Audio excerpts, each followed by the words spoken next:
যাই তারপর যাবে। রাত করে নিয়েছি। নমস্কার বন্ধুরা, তোমরা সবাই ভালো আছো আর আমরাও খুব ভালো আছি। আর আমি এখন আছি জলন্ধর স্টেশন। রাত 11:30 বাজে। তো আমরা অমৃতসরে নেমেছিলাম। অমৃতসর স্বর্ণ মন্দির দেখলাম, জালিয়ানওয়ালাবাগের হত্যাকাণ্ড সেটাও দেখলাম। দেখে তো রাত হয়ে গেছে। জলন্ধর স্টেশনে আমরা ট্রেন ধরে আবার চলে এসেছি। রাত্রে ট্রেন জার্নি করে সারা রাত তো আমরা চলে এসেছি জম্মু স্টেশনে। তো আমরা এখন সকালবেলা তো স্টেশনে আছি, এখানে টিফিন করে নিয়েছি। পরে আমরা যাব টিকিট কাউন্টারে, ওখানে যেটা খুব জরুরি, আমাদের খুব দরকার অমরনাথ যাত্রার জন্য। তো চলো সেখানে আধার কার্ড নিয়ে আমরা সবাই যাচ্ছি। তো এলাম, এখানে লাইন দিলাম। তো সবাই লাইন দেওয়ার পর এই যে অমরনাথ যাত্রা পারমিশন কার্ড আমি পেয়ে গেছি। সবাই লাইন দিয়ে নিয়েছে।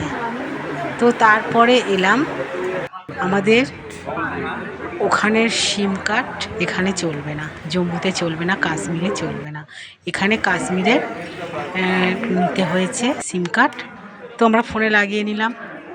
তো চলে এলাম যেখানে ছিলাম সেখানে স্টেশনে এসে বসে আমরা তো টিফিন করে নিয়েছি, আবারও একটু রেস্ট নিলাম, নিয়ে এবার আমরা বাসে করে কাটরা চলে যাব।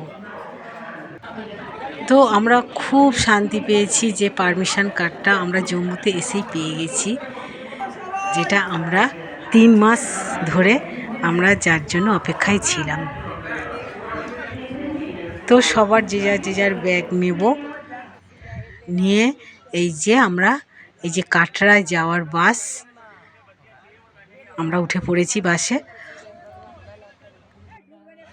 এমনিতেই শিয়ালদা থেকে 2 দিন 2 রাত ট্রেন জার্নি করে আসার পর শরীর একদমই ক্লান্ত হয়ে গেছে, দেখতে পাচ্ছ তোমরা। তো আমরা বাসেরতে উঠে পড়েছি, আর এত গরম হচ্ছে কি বলবো, প্রচুর গরম পড়েছে এখানে। আমাদের পশ্চিমবঙ্গে থেকে এখানে তো দেখছি জম্মুতে খুব গরম। তো বাসে ওঠার লাইন পড়েছে অনেক। এবারে তো আমাদের বাস ছাড়বে। তো বাস ছেড়ে দিয়েছে কাটরায়, আমরা পৌঁছাবো কিন্তু সন্ধে হয়ে যাবে। বন্ধুরা এই পর্যন্ত, দেখা হবে অন্য ব্লগে। বাই।